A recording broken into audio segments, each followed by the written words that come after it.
when you go from pacing 90 million in annual revenue to, pacing 1 million, and when you lay off 1,400 people, which sounds like just one thing, but that's 1 + 1 + 1. Each person has a family, and the company just almost gets wiped out while society is getting wiped out and people are dying. That was challenging.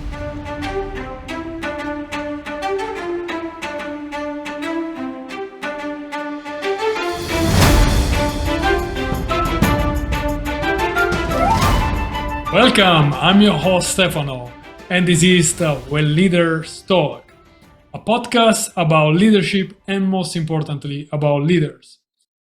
If you ever been in Washington, maybe you had the opportunity to eat in a restaurant that is called the Founders Farmers. Well, it's not just the food is good there. I'm talking about this because I had the opportunity to talk to Dan Simons, who is a co-founder of the restaurant. And actually, the restaurant has grown, and now there are 7 restaurants in the DMV area and 1 in Pennsylvania too. So Dan is an amazing leader, and that's the reason why I really was happy to have you here. Because if you follow him on LinkedIn, on social media, you'll see how he cares about the people working with him. There are more than 1,400 people in his group, and his posts are always about mental health, time management, learning, and so on and so forth. And that's why the conversation actually went, of course, on this topic and many other things, but also on his personal journey, what led him to be a successful owner in the food industry. Dan is very generous in sharing his experience and his point of view and perspective on leadership. Also on how the new generation are different and what makes them different, actually. And so we touch upon many things, and I'm sure that you will take a lot from his words. So if you like this episode, please subscribe to the podcast, because that's a way for us to grow and have other great people like Dan being here as a guest. You can also follow me on social media. I will put the links in the description of the episode. And you can visit mastererc.com if you are interested in coaching and leadership coaching. I'm sure you will find a lot there too. Well, with no further ado, Dan Simons.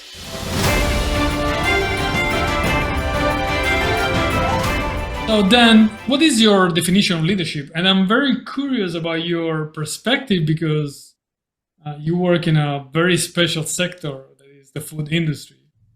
So how would you define leadership?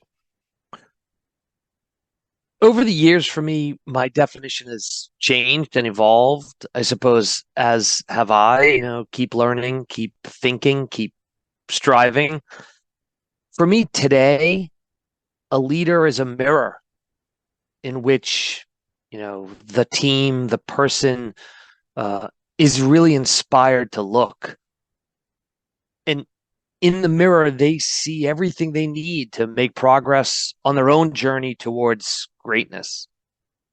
I think that mirror is always crystal clear, delivers love in all its forms, tough, fair, caring.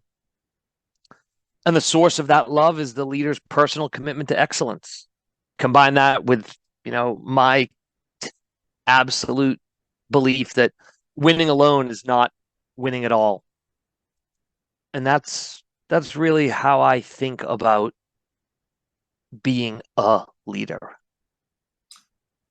And actually, the first 2 words that you said in your description were like, thinking and learning. And that makes me understand that you are one of those people that keeps, learn something new and think about it and change. And it is a constant evolution for improving. And I think it's one of the most important characteristics a good leader, right? Never being 100% satisfied, always trying to find something more to be better. And actually, one of the few things that you said, a lot of is clear. I mean, following you on LinkedIn a little bit, I see how a careful leader you are.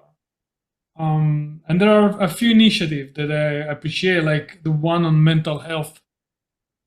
That I guess in a special sector like the one in restaurants and food industry is probably very important, right? So, what do you do for your 1,400 people, employees working with you, uh, to take care about their mental health? The first step is to acknowledge that each one of them is a person and they are a whole person. It's complete bullshit to think that someone can leave their problems at the door. You know, that's the sort of thing that I was told early in my career. And I know there are people who still say it. You know, leave that stuff at home. Don't bring that to work with you. And so, you know, that's impossible physically. You can't leave your left arm at home if it hurts. And metaphorically, you can't leave your negative thoughts at home if they are a distraction and distressing to you. Mental health is just health. You know, in the restaurant business, compared to other industries, certainly compared to technology, we have remarkably low productivity.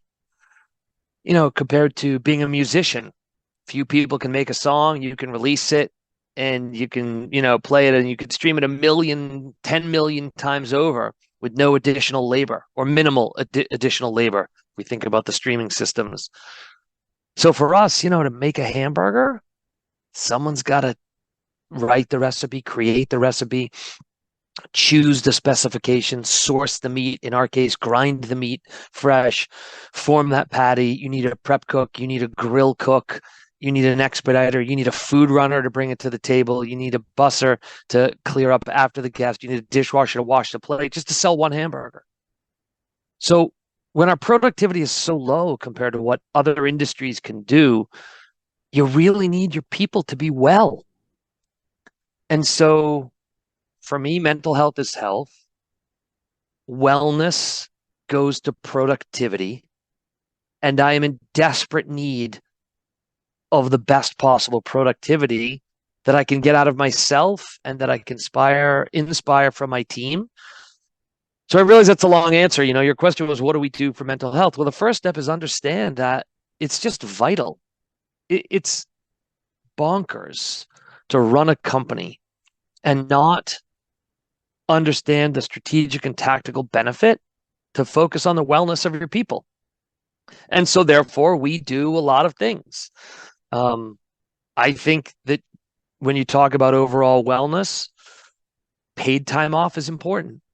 I think that paid parental leave, whether you're a mom or a dad and you have a baby or add a baby to your family, you need paid time off to spend with that child.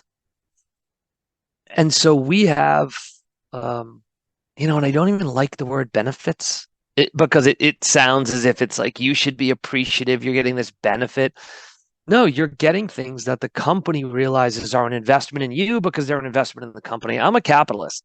So I could tell you all sorts of things we do. Free mental health care. We use an app called Talkspace, free texting and video mental health appointments for all our employees and their immediate family members. And the list just goes on and on and on.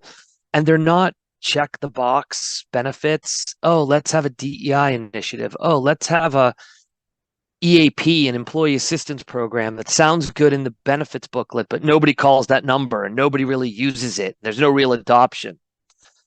So that's what we do for mental health. We just look at the people and say, what do the people need to be the best version of themselves? And then we look to invest in that. Then the company is more profitable because of the people and you have more profit for the investors, in our case, the farmer owners and the investors, and more money to reinvest in your people and more money to reinvest in ways that make your people more productive, that make you more money. It's important to me to connect it to the profit and connect it to capitalism.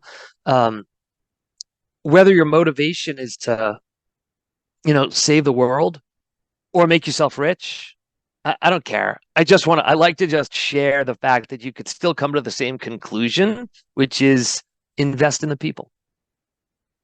Investing in people. That's so nicely said. There is Simon Sinek, who always stressed the point that is not about mental health; it's more about mental fitness. Meaning that, of course, it's like going to the gym. One day probably you feel better, other days you might feel a little bit weaker, and the performances is not the same.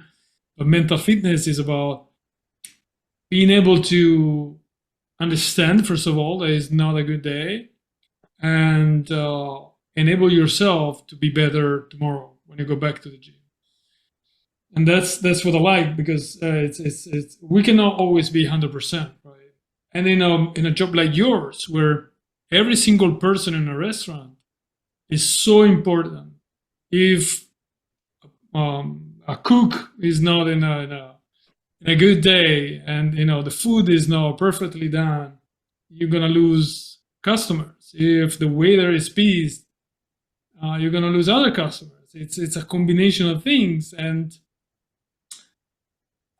it looks like, from my experience, more like a customer. It's sometimes it's not really understood how this is important. You can see, sometimes people treating you not in a good way, and of course, I do respect their job as well. I like talking to them when I have time and learn something about them. That's another story. And also what you said about the whole person, right? You don't enter in the workplace and just left your family and then with all the problems away. It's so with you. It's so important. Okay. So what is inviting then for someone to come work with you, other than all those benefits, or how you want to call them, that you have? Also because I know that, at least what I've seen here in Georgetown, one of the restaurants has won an award for the best place to work with in the area. So it means that there is more than this, right?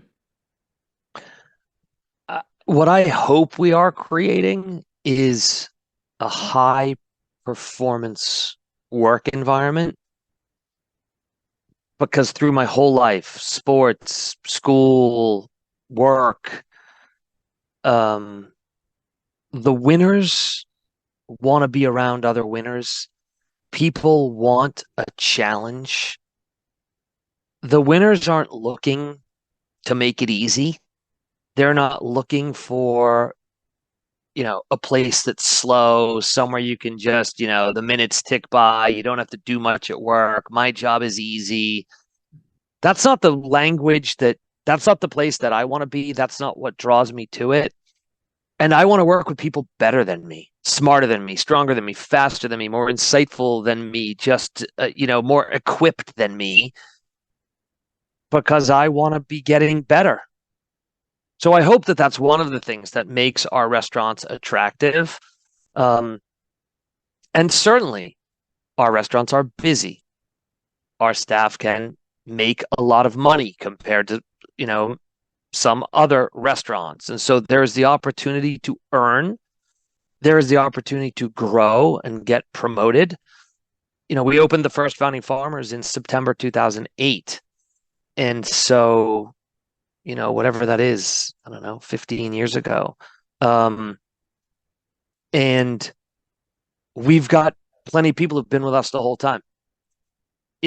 So I've got people who started with us in their early 20s, they're in their late 30s. They may have started as an hourly employee and now they are directors or vice presidents. I have people that started with us as tipped employees and they are still tipped employees, and they are professional servers and professional bartenders supporting their family and putting their kids through college and raising their family. So I think some of those are the key ingredients that go into creating a workplace that attracts people. You can earn, you can grow, you can stay a long time, you can be seen for who you are, you can be embraced for who you are. We teach a style of service that allows an individual to be an individual. Um, and those things, at least from what my staff says back to me, when I hear someone say, I've never felt like this at work. I had an employee say to me last week, she was just amazed because she said, I'm sharing things about struggles in my life that I've never shared at work, that I've never felt safe to share at work, that I've always felt that I needed to hide. And so she was this, successful career at other places, and she recently joined us, and she said, "This is so incredible to feel that I can be totally who I am every day, and I don't have to hide some part of me." And I just smiled and said, "Of course, because that's how I feel." And really, isn't that how anyone would feel? So I think these things go towards making an attractive workplace combined with, the humility that we make mistakes. We get it wrong. We sometimes hire folks and they don't have a great experience, or we slip and we don't see them entirely and we miss their talent or their aptitude, or we focused on their shortcomings instead of their strengths. So, um, being humble isn't really something worth talking about. It's either something that you do and that just exists in a culture, or it isn't there. Being honest about the shortcomings at work definitely are part of that's the kind of place that I want to work. No workplace is perfect. So why spin the bullshit that it is? You'd rather be in a place that says, yeah, let's shine a light on the problems and talk about it, admit it, take responsibility, try to make it better. I think that all goes into the recipe. You're talking about winners, and how you started in 2008, and now you have 7 restaurants in the DMV area and one in Pennsylvania. And I don't know if this is a measure of success, but I think it's a great story for sure. And even the fact that there are people that have never changed job for 15 years, never changed company for 15 years. And especially today is such an accomplishment, and it brings a lot of meanings on the type of leadership that you and the people working with you, of course, have. So, if you at the beginning you say that leadership is like a mirror. If you look at the mirror, if you look at yourself through this mirror, what do you see? Um, I see aptitude. I see someone falling short. I see uh, desire. And for me, that's when I'm looking in that mirror. And I have folks that I look up to and that are leaders for me, and they hold that mirror up, and it inspires me to work on myself, raise my game, work harder. Yesterday's answers aren't today's answers, and tomorrow's questions and challenges are going to be different than today's. And I just can't keep running the same playbook. And so that's a little scary. That's a little worrisome. I see all of that and I ask myself, am I good enough? Are we good enough? Is the team good enough? What's the next challenge? We better learn something new. We better get better. We better, fill in the blank. So that's for me.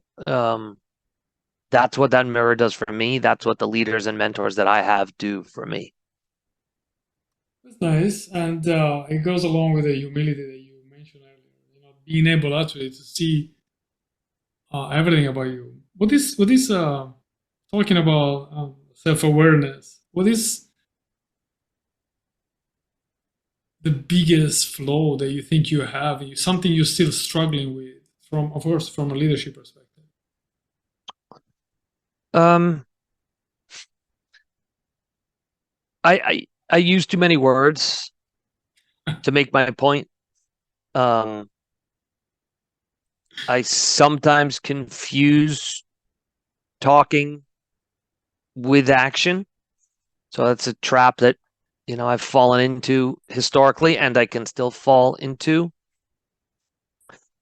And, sometimes I still miss things with people where I can be incorrectly overconfident that I understand someone or I'm doing what someone needs. And forget to be, I can forget to really listen if I think I've listened enough. So those are things that I know that I need to continue to work on. Right, listening, and I know actually listening is one of the things that you put in the high priority. But you're right. Sometimes it's difficult.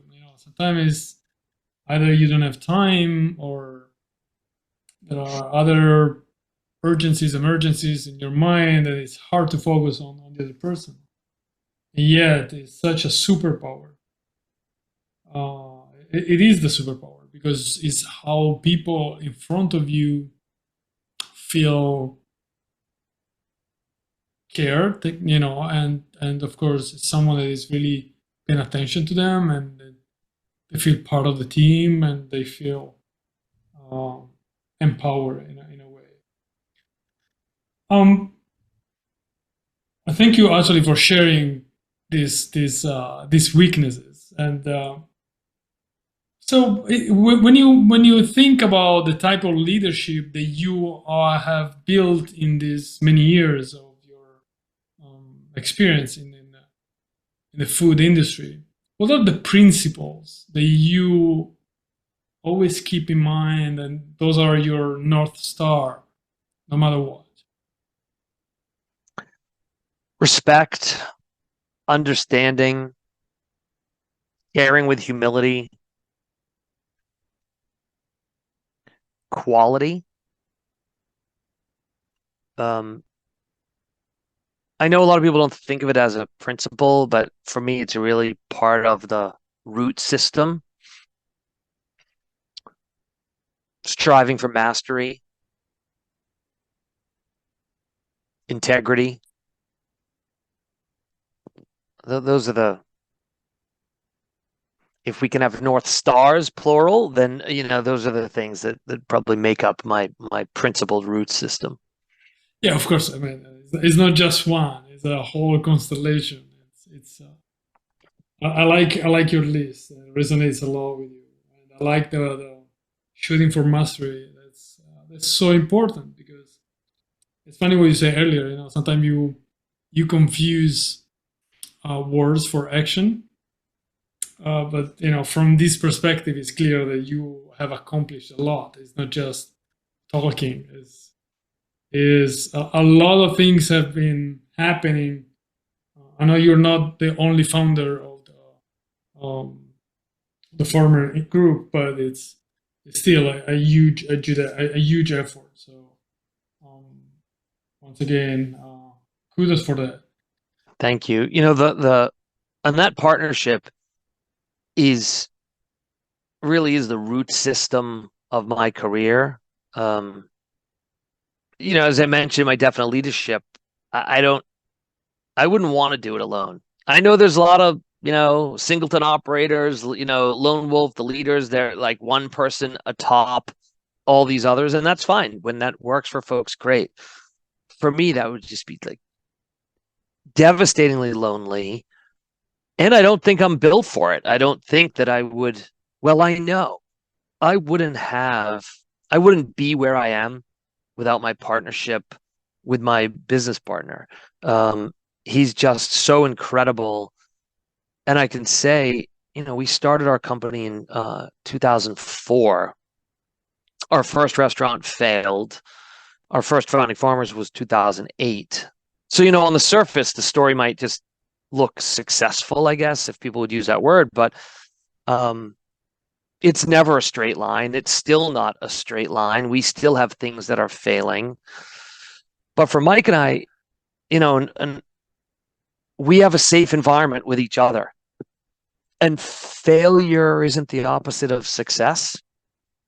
Failing is simply part of the definition of succeeding. It's a requirement within the journey, the way I look at it. And so doing what we've been able to do together, my devotion to the partnership relationship just gets stronger and stronger. It's always been strong. And so I appreciate you mentioning that, because there's, for me to talk about our company and our restaurants, and it's not even really my journey, it's our journey. And I'm not sure who has a journey alone, but I certainly do not. I don't know. I can think of pretty much no one that has a journey alone. So what is you? You mentioned success and failures, but let's start with success. What is your definition of success? I don't think I have one. Oh, okay, let me change it. And what is the vision that you have that you wanna achieve in, I don't know, 5, 10 years from now? Um, and that I wasn't ready for that question, and that's why I didn't have an answer. But so I'm reflecting on that, like, wow, why don't I want to have a definition of success? I guess because I'm not really sure what that is. It's not something I'm striving for, so I I can't define it. So then how could I be shooting for it? It's just not something that I really think about. Um, what I guess what I'm going for is, you know, the journey, the striving to accomplish the outcomes that we choose. And so, okay, what do we want to accomplish? Well, I want to love my work. So I I want to keep it fun. I want to keep it challenging. I want to keep it interesting. I want to keep it, so it needs to be profitable. Um, I don't have huge financial. Yeah, I want to be able to take care of my family. I'd love to not worry about money. I don't know how much you have to reach that point, but that sounds like it would be fun one day. Um, so, and we don't stop, Mike and I, we don't stop a lot to celebrate successes. We like working on what the next thing is. And, when you accomplish mastery with something, which is pretty rare, then that just means you have the opportunity to take on more stuff. And the result of doing good work is the opportunity to come back tomorrow and do more good work. So I don't know if that's circular logic, but that's what I'm going for. Well, and that's perfect. I mean, that's all. That's all we need in this conversation. Thank you for sharing. And there are a couple of things, the glimpse of fun that you mentioned. You can catch it when you go into one of your restaurants. There are small things that make me smile every time. One, for example, here in Georgetown is in the bathroom. For example, I think it's funny. I'm not gonna spoil what's in there. If you're curious, get there. But it's the whole environment, and you can see what the picture on your shoulders, your background. The wreath is not monotonous. It's actually quite quite colorful, comfortable, in a good way. But we're talking about success. Even if you say failures is not the opposite of success, I'm wondering. You say, of course, it's never a straight line. So, what is the biggest challenge that we had in these 15 years? Well, If you can it's share, of course. it's probably boring for me to say COVID. Oh yeah, oh yeah, of course. But when you go from pacing 90 million in annual revenue to, pacing 1 million, and when you lay off, 1,400 people, which sounds like just one thing, but that's 1 plus 1 plus 1. Each person has a family, and the company just almost gets wiped out while society is getting wiped out and people are dying. Um, that was challenging. Um, but the hardest thing that I think I ever did uh, was failing and closing our first restaurant. Um, that was emotionally difficult and depressing. And the cloud of depression and financial anxiety had a long tail for me with that. And that was a hard time. Um, Another hard time was in 2019 I got a concussion. And so, it's a real traumatic brain injury, and it comes with physical effects and mental health effects and cognitive effects. And that's scary when you're trying to lead a business with your partner and collaborate with my wife. And I've got 3 kids, and I thought I had permanent brain damage, and I still have some permanent cognitive issues from that concussion and headaches. But those are some of the difficult things, and really work challenges, and frankly, even COVID. Um, if you're in the ring and you're in the fight, feel pretty lucky. And it's it's for me just about keeping it all in perspective. It, if no one I love is currently dying, then things are really good, right? Because that shit is really, really hard. And there's a lot of real hardship out there. So I guess I can't even really put business topics in the context of the true hardest stuff. And maybe that's why my mind goes to, my own mental health struggles or a physical injury or something that I think could be debilitating, because that stuff can be really hard. And someone's always got it way harder. There's so many inspiring people out there that get through, intense physical difficulty and, lives being destroyed, and people can rebuild themselves. So, I don't have anything in my path that I would put up against the hardship and challenge that I see a lot of folks struggle with out there. Once again, thank you for sharing. And I mean, I've been here in Washington before the COVID, and then a while after the COVID. And I must say that the landscape of stores and restaurants was quite changed. And Mm. a few closed down, even big restaurants also closing down. And um, what have you learned about yourself through those challenges? The failure, the concussion, COVID.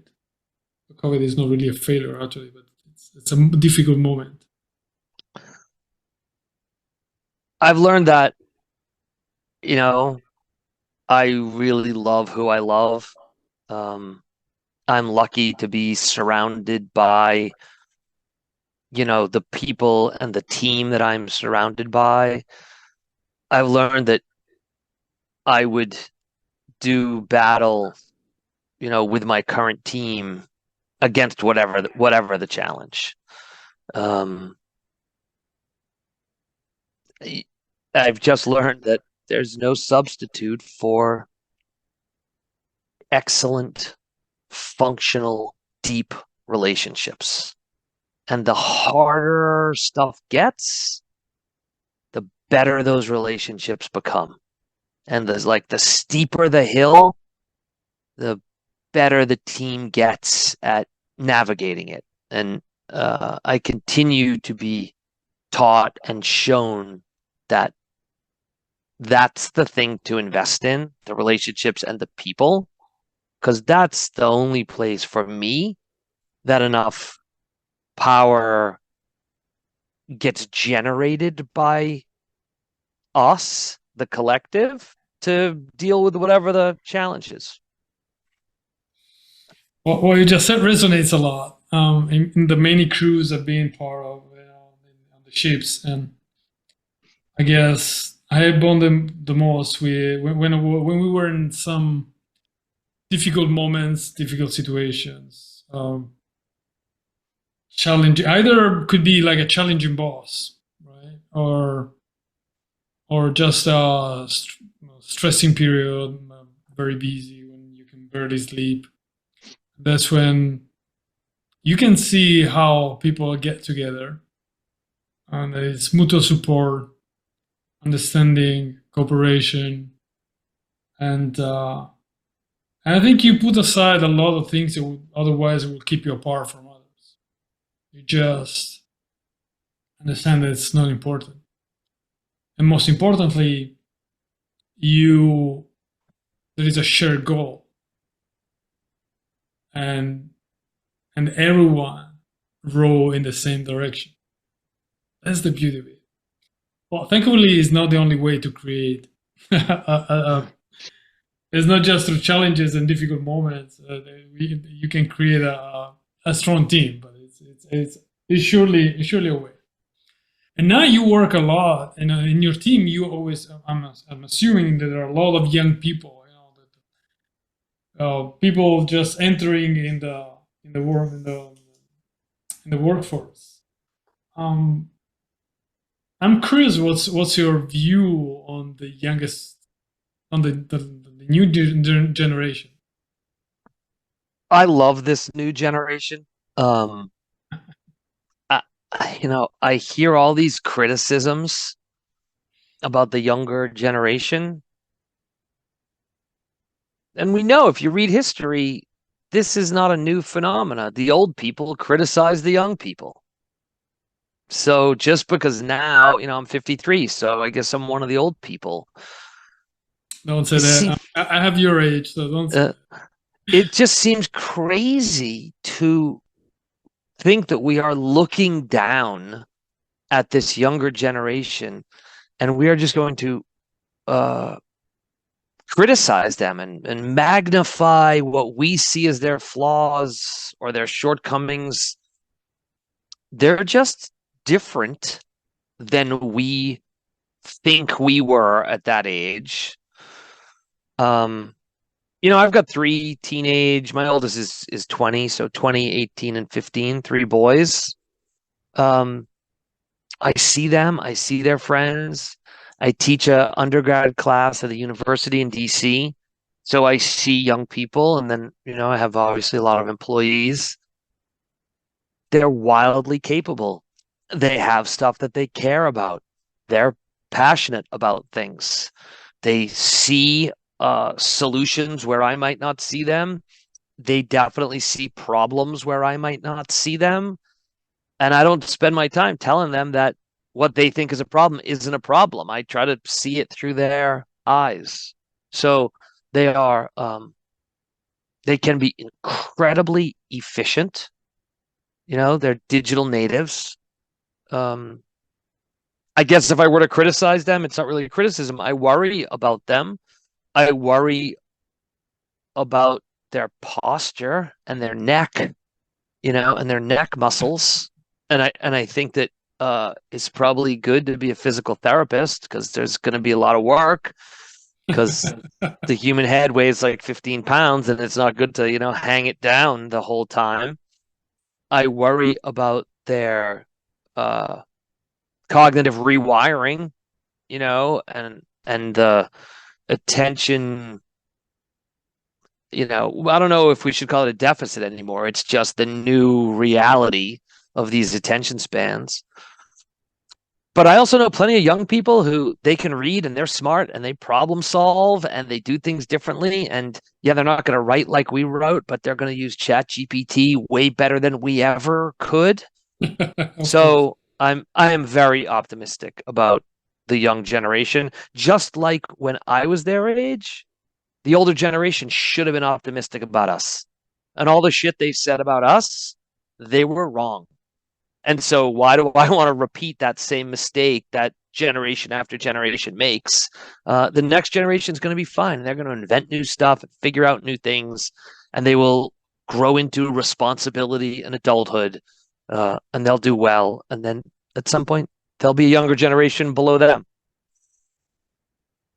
I like your point of view, and especially I like you say they're different. You didn't say they're better or they're worse. It's just different, and it's sometimes it's hard for us, I guess, to get in their shoes and understand what is their perspective, where they're coming from, why they say or they do things they do and say. I mean, it is, and that's why I guess is the eternal story. The older generation always criticizes the younger generation for just being different, not being better or worse. And yet, um, everyone, every generation achieves a lot. So it's at the end of the day. Um, and actually, as we said off record, in my experience of restaurants, and I mean, I am 51. I've been in many restaurants in my life, and I'm not saying this because you're here, but the best waiter that I ever met was in one of your restaurants, and then we mentioned his name earlier. And never seen, and he's young. I mean, he's I don't know, probably 25 or so, and he was smiling, attentive, and careful, and it's the type, I guess, of service that you wish always have when you're in a restaurant. So, congratulations to him, and hopefully he will never change. Moving ahead, but okay, so they might have, you say, some physical pain. What is actually the pain that you can see in them? What is they looking for? Why they're so? I don't want to use the word so different, but why we have so many problems in talking to Um, I don't know. Don't parents always have trouble talking to their kids? You them? know, I communication's guess. hard for humans, right? And Oh so yeah. when you then try to do it generationally, the words are different, the language is different, the priorities are different, Hmm. and you can't really manage people from the top down and from the outside in. You can't tell people how to think and what to do. You can't really teach someone something unless they're asking to learn it. Can't really show someone the way unless they're asking for directions. So, I don't know. For me, I just try to meet people where they are and then understand what's important to them and then look for some common ground about what I want to be important to them and see if there's some overlap between, their purpose and what I want their purpose to be. So, but I think that this is something I'm learning as a parent, as a instructor in a classroom, as a boss and a leader. And so I'm always trying out new things and what works, and meeting people where they are and understanding seems, in my own experience, uh, the most effective way to do it.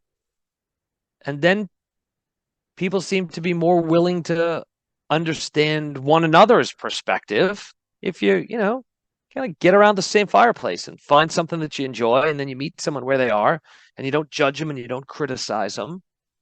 And I'm lucky. I had great parents who, I'm certain they had, phases where they were very worried about me.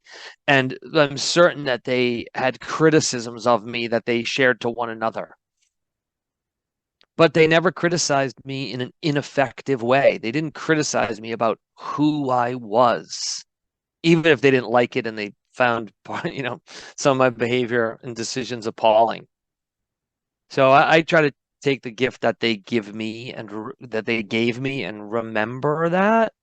Um, and I try to have that guide my communication when I'm talking to anybody younger, kids, employees, students, whatever.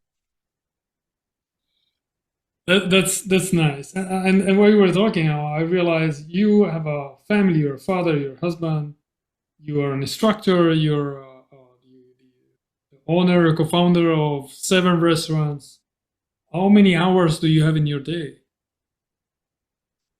24, just like you.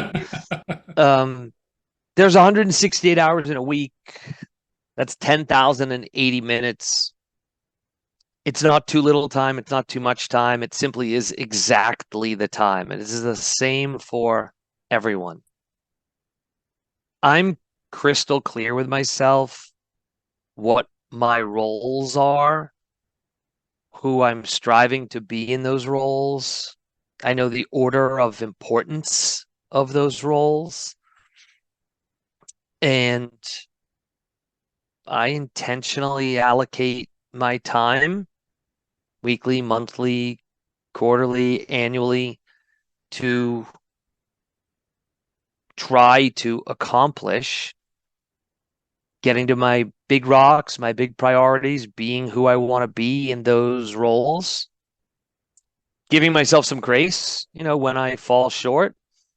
Um, I'm really devoted to my calendar and my allocation of time. I know that it is about quality of time, not quantity.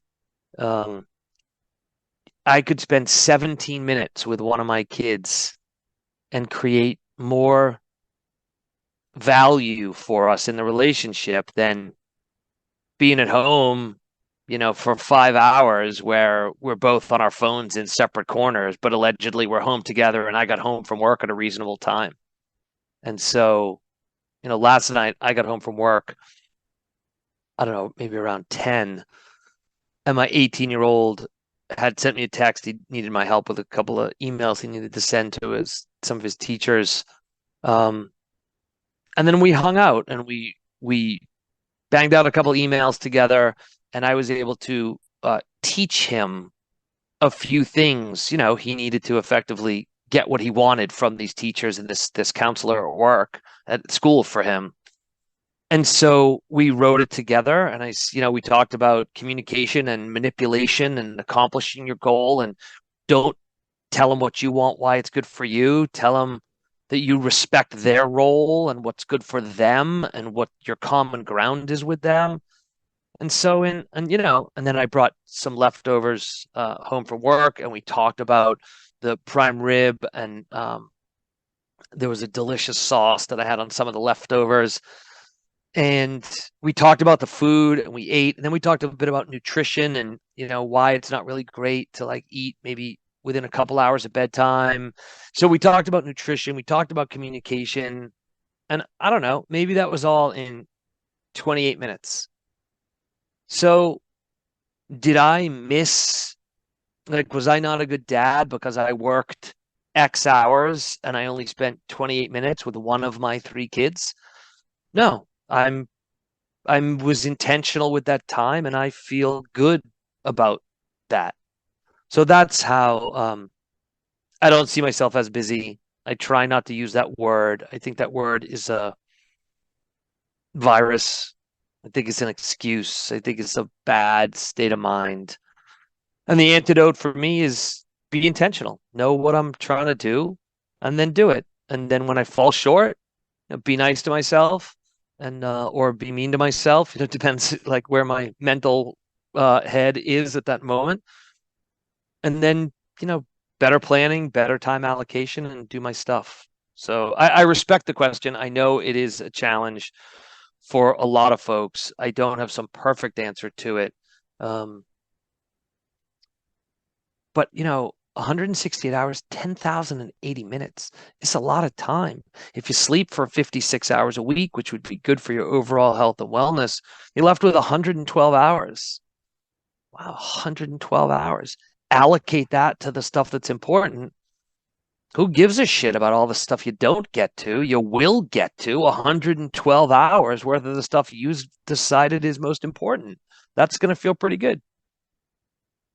I'm not sure there is the perfect answer or the right answer to this question. Yeah, my question was really out of curiosity while we were talking because I know you're super busy. So thank you for finding these 60 minutes for us. I hope that they are of quality. And actually, I know that you value time management because if I'm not wrong, there is a kind of a training for your employees on time management. So there is attention on this issue too. I like what you said about spending quality time. It's not the quantity that makes the difference, but it's the quality, having the opportunity to, well, depending on the age, either talk or do something constructive with your family or friends or whatever is always nice. And talking about time, we have a few minutes left for the last question. And it's so since you especially you work with a lot of young people, but some of these kids, well, not kids, but some of these young workers come to you and they ask for an advice for becoming a good leader like you are. What is that you will tell them? One thing for young leaders to consider is that you don't need to talk a lot. You can focus on prioritizing actions that produce outcomes. And that doesn't require nearly as many spoken words as you might think. And I think that can be a useful sharing. I'm cautious with advice, but a seed to plant for a young leader to think about. Nicely said in a few words, actually. So it is perfect.